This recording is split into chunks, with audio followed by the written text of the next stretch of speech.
Anime is an industry that spanned decades with many different genres, none more popular than the shonen genre that has involved some of the greatest animated television shows in history. Today, though, we will be talking about the characters that have fueled these shows, but more specifically, the rivalries that have fueled these shows and helped make these characters as widespread as they have become. Before we start, it's important to set a list of criteria. A title such as this can be very subjective and lead to a multitude of opinionated statements that don't have much basis in anything tangible. In other words, many people will simply just argue about certain rivalries all because they like a certain character more than the other. We all have our favorite characters, but to give clarity and a level of objectivity, a criteria is apropos here. A rivalry can be defined as a competition for a certain objective or superiority within the same field. It's important to clearly define this because with this definition, we can rule out a multitude of different rivalries that don't necessarily classify in this criteria. Acknowledging the word greatness, which can be understood as a high level of success over a sustained period of time, we can get to a place of understanding the candidates for the greatest rivalries in anime history, which happen to be a list of several characters. So right now, I'll be listing the several candidates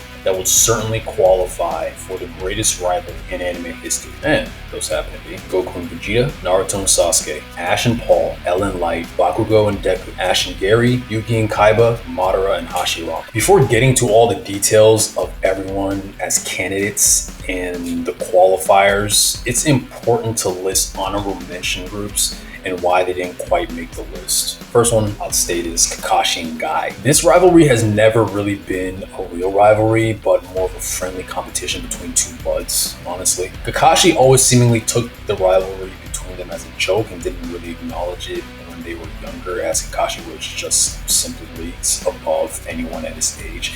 And even Guy never really took it that seriously from their showings as well. As adults, when Kakashi mellows out as a person, there's zero amount of negativity towards each other, and honestly, their rivalry is more of a way for the two extremely busy ninja to hang out every once in a while. Zoro and Sanji. It should go without saying that two characters that aren't even the main character of their own series immediately has them at a major disadvantage when speaking about the importance of any rivalry. Then you realize that speaking about this as a rivalry is honestly pretty inaccurate, as it's more of two characters that seemingly get annoyed at one another, often to the point of competing from time to time, but there's no real stakes and it never really has anything to do with the main story of One Piece. Dio and the Joestars. This one is mainly left out due to the fact that it's not really a traditional rivalry, but rather one person versus an entire group, which is not what we're going for. Otherwise, there's an entire other pathway of rivalries that would have been, or would have had to have been considered.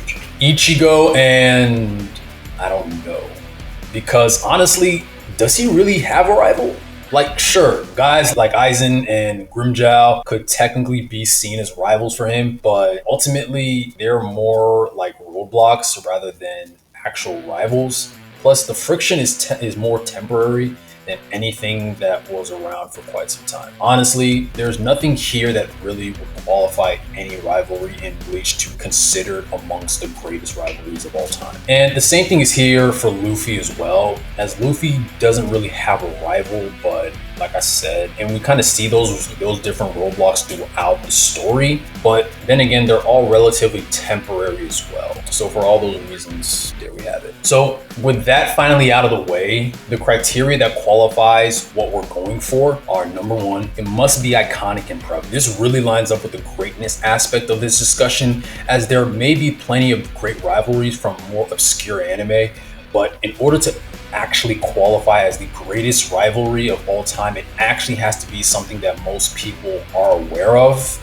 and has stood the test of time. This one mainly disqualifies newer anime as well as those that never got enough traction in terms of awareness. Number two, it must be characters actually competing for something or competing for a goal, right? One that creates friction. A great rivalry are not two characters that simply just dislike each other or simply just trying to one-up each other, as those reasonings are fine, but honestly too shallow. There must be some narrative implication to their rivalry, and it has to mean something to the overall story and for the characters as well. And lastly, there has to be legitimate friction. We're going for something serious here. There has to be legitimate friction. This eliminates all those friendly competition rivalries or ones that are much more relaxed, as that does not fuel a truly great rivalry. Those have a tendency of dying off over time, as the fire is not quite great enough to maintain the rivalry when it has much more of a friendly dynamic to it. With those out of the way, we're left with the same eight names here, and from 8 to 1, here are the greatest rivalries in anime history. Midoriya and Bakugo. This one honestly just made it in terms of iconography, as I think the two have been around just enough to qualify for this list. As the two start off as friendly pals, there soon is quite a bit of disdain, as Bakugo lacks respect for Midoriya for being a quirkless individual. Over time, as Midoriya gets a quirk, the two develop a rivalry mainly over jealousy and trying to one-up each other. It leads to some pretty great moments, but there's a reason why they say at 8. At the end of the day, they are both heroes, and pretty early on, we do see them start to team up and form a competitive friendship as opposed to a full-on rival. Plus, there's no real crazy stakes regarding the rivalry between the two, as there's no vital narrative purpose that is determined by the outcome of their rivalry. And while there are some good themes that are explored here regarding their perspectives on what a great hero should be like and the best way to attain that, it honestly is not explored quite enough. This is why it honestly stays at 8. Yugi and Kaiba. This one is probably the least intriguing of any on the list, to be quite honest. While the iconography of this rivalry is certainly great and has been around for many years, it lacks the true narrative importance as the series goes on. Add to the fact that the rivalry is more one-sided, as Kaiba is simply just obsessed with defeating Yugi and has actually been a friend to Yugi more often than an actual true rival, kind of dulls the potential intrigue. There's definitely some philosophical differences that each character has, and it was pretty great early on, which is why it gets a spot over the Academia rivalry. But the fire doesn't quite burn bright, and it doesn't stand the test of time in terms of throughout the majority of the series, as it's more of a petty attempt for Kaiba to repair his ego after several losses to Yugi. Ash and Gary. This rivalry may be near the apex in terms of iconography, as the great rivalry stems back more than 2 decades, and while it has certainly mellowed off over the years, it was quite the great one at the beginning. Gary was a talented, careless trainer who just seemingly stayed one step ahead of Ash, as Ash was the one who was required to cultivate his skills through hard work and teamwork to even stand a chance versus Gary. As they continue to get better over time, their great battle culminates during the Silver Conference, as Gary and Ash go at it, with Ash ultimately being victorious. The rivalry really starts to mellow off as Gary acknowledges Ash winning fairly, and the two form a more respectable friendship afterwards. While this rivalry is iconic, the annoying thing is that it doesn't really showcase itself throughout the majority of the original series, and is generally more one-sided, as Gary had the tendency of just being one step ahead of Ash, and him really being more of a benchmark for Ash as opposed to a back and forth rivalry that is more important in terms of the literal definition of the word. Plus, there's not too much philosophical importance that drives the rivalry either. The overall iconography of the two and the greatness factor that drives this would maintain it over the previous rivalry you mentioned. But honestly, yeah, that's about it. Madara and Hashirama. The fact that 2 side characters happen to rank this highly on the list of the greatest rivalries in anime history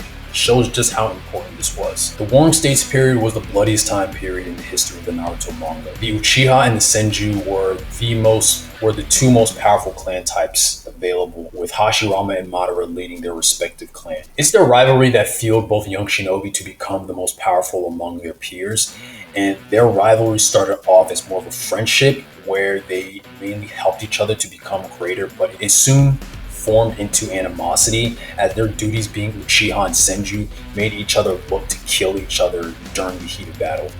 Their friendship led to the building of the ninja village system, which was narratively very important for the entire ninja world. But as the delusional Madara became twisted from a morality perspective, seeing the ninja world as one that should end due to a concept known as a cycle of hatred, the rivalry reignited between Hashirama and Madara. The stakes were extremely high as Madara set to essentially kill all of those who did not agree with his ideals for the infinite Tsukuyomi, and Hashirama was quite literally the only person with the ability to even stop it. This ultimately led to Hashirama having to murder his childhood friend for the safety of the village and innocence around the world. The narrative importance and the moral significance of this rivalry is quite great, but the fact that they're both side characters makes them lack in the iconography department, which lowers much of the greatness aspect of this rivalry. Add to the fact that the rivalry was virtually one-sided, as Hashirama was quite literally the most powerful during his age, and it really wasn't even close, as Madara did not win against him a single time. Ultimately, because of all that, it's better than the rest before it, but at 5 is basically as far as it goes. Ash and Paul.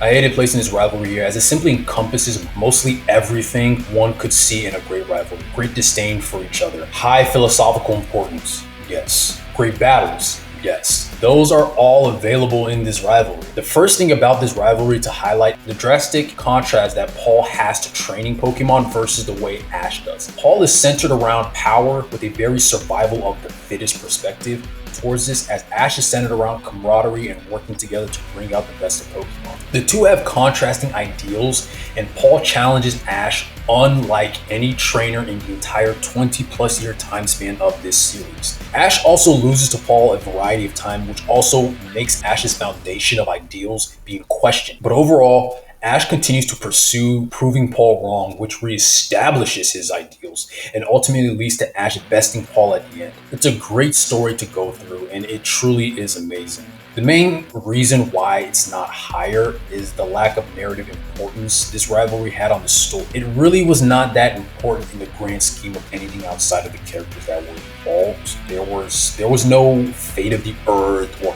people were at stake that hinged on the result of this rivalry, where the other three do have that factor. So ultimately, because of that, this is where it's at. Goku and Vegeta, okay? Maybe the most iconic anime rivalry in history, as it's certainly the oldest of the bunch. This rivalry stemmed from two Saiyan warriors battling over the fate of the Earth. Goku defending the fate of the Earth, and if he were to lose, many lives would have been slaughtered by Vegeta. Vegeta, as a Saiyan conqueror, is looking to ultimately take over the Earth. There was true animosity towards these two during the start of the rivalry, but pretty quickly it turned to a competitive friendship where the two would work to one-up each other, making each other more powerful in the process. As great and iconic as this rivalry was, it does lose much of its narrative importance after the Saiyan saga, and essentially is completely reformed after the Buu saga. It's been years ever since their rivalry held any true significant importance to the crux of the story at that time. That plus the fact that there were very few conceptual ideals that were involved in this rivalry, this is about as far as a rivalry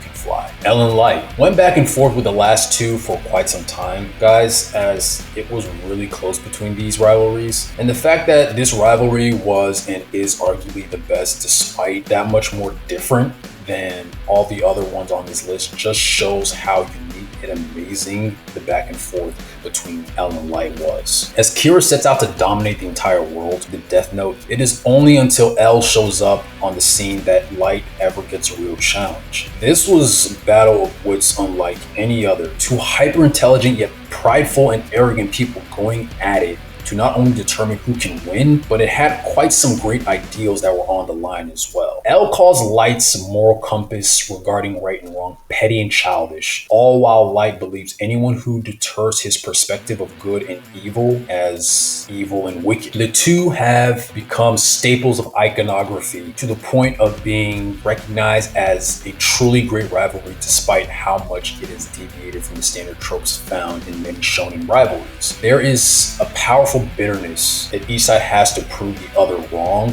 and because they're similar in many ways, it adds to the intrigue as well. And the two characters have main goals that the entire narrative of the story is hitched on. Kira literally sets out to become a deity of the world, and L is essentially the only person equipped with the ability to stop him, right? Well, it should have been that way, but this is where we go in terms of why this rivalry ultimately does not make it to the best spot, because the anime and manga undermines itself with the second half of Death Note. Alright, now look, I'm not going to talk about that as it has already been discussed plenty of times on this channel, link in the bio, but that is honestly the greatest failure of this rivalry. This rivalry was supposed to have the entire thematic and narrative purpose of the story hitched upon this rivalry, with the show essentially ending with whoever was the victor of that rivalry, but it doesn't do that. With Light as a presumptive winner, the story goes out of its way to essentially water down this rivalry by having Near and Mellow be the ones to put an end to Light. Let me be clear, it really didn't matter who ultimately was the winner between L and Light, but one or the other should have been the final one to ultimately kill the other for the sake of the story, and everything ending there. Having Near and Mellow there disrupt that rivalry and makes it less impactful, as we're all led to believe that one is truly the only one that could stop the other. And the fact that this concept is ultimately not true makes this rivalry not quite good enough to be at the final place. Another point here is that while this rivalry was great, it was pretty unnecessary as well. If Light just chooses to not utilize a Death Note or throw it away or ignore it, life would literally just continue its normal. The same can't be said for this final rival, Naruto and Sasuke. This rivalry has just about as much iconography as any in history. These anime characters are two staples within the history of anime, and their rivalry is simply amazing. The first thing to highlight here is the necessity of this rivalry, as these two fuel each other to get better as shinobi essentially throughout the entirety of the series. And their rivalry, as we learn throughout the series, has the entire world's stake on it. If they never became rivals and never became as powerful as they did, it ultimately would have led to both of them dying along with the rest of the world. Alright, if Naruto was not powerful enough, Madara and Obito and the Akatsuki would have simply killed Naruto, stolen the Nine Tails, and without Sasuke being powerful enough, there would have been no one powerful enough to stop them. And because of this, it would have also led to the Otsutsuki dominance and them stealing all the chakra on Earth, killing everyone but themselves. This rivalry is literally the foundation of the story of Naruto, as much of the entire overall plot is centered around it. There's also great thematic importance to this rivalry, as the two characters have ideals that clash as well. How does one attain true strength? Through isolation and refinement of one's skills, all while severing any bond in the world as that would simply make one less powerful? Or does the bonding that one shares actually serve as a medium for one to obtain strength? This theme is weighed throughout the entirety of the series, as different characters such as Obito, Madara, Naruto, Sasuke, Nagato, etc. are all channels to drive the thematic importance of these ideals. It's really fascinating when understanding the importance this plot line has to the story, and it makes the plot just that more intriguing. The rivalry is extremely multifaceted as well, as we see it take many different forms throughout the series, as it goes from Naruto and Sasuke quite literally hating each other to them becoming teammates and having to work together. This over time helps them form a level of camaraderie that both are relatively unfamiliar with due to their tragic backstories. Their ideals as well as their overall power creates jealousy of the other's power and further makes more friction, leading to arguably the best rivalry battle in all of anime. Sasuke finally acknowledging the strength that Naruto has generated over time then makes this rivalry better as the two finally square off. And while the two go years without seeing each other after the time skip, it's this rivalry as well as their goals that keep them motivated enough to keep getting better. It's this rivalry that pushes Naruto to become a character that couldn't even make a simple clone to a character who at the age of 12 was powerful enough to win versus a full power tail beast. It's this rivalry that led to Sasuke being able to essentially become an Akatsuki bounty hunter, taking out multiple S-class shinobi in the process. And at the end of the series, these two are quite literally far and away the most powerful characters in the world. The other is the only person powerful enough to defeat the other. The entire future of the ninja world is literally staked on the result of this rivalry. And while the battle ended with a stalemate, it's the understanding of ideals and perspective that ultimately leads to a resolution among them. Great battles, narrative importance, many of the examples stated in this video is why this rivalry is truly supreme among others in anime history. Is there a rivalry that was missed in this video? Let me know what you thought and how you would have ranked this. Hopefully this was enjoyable, and I'd really appreciate a like if that was the case. Subscribe for more. Thank you guys so much for checking this out. I'll see you guys next time.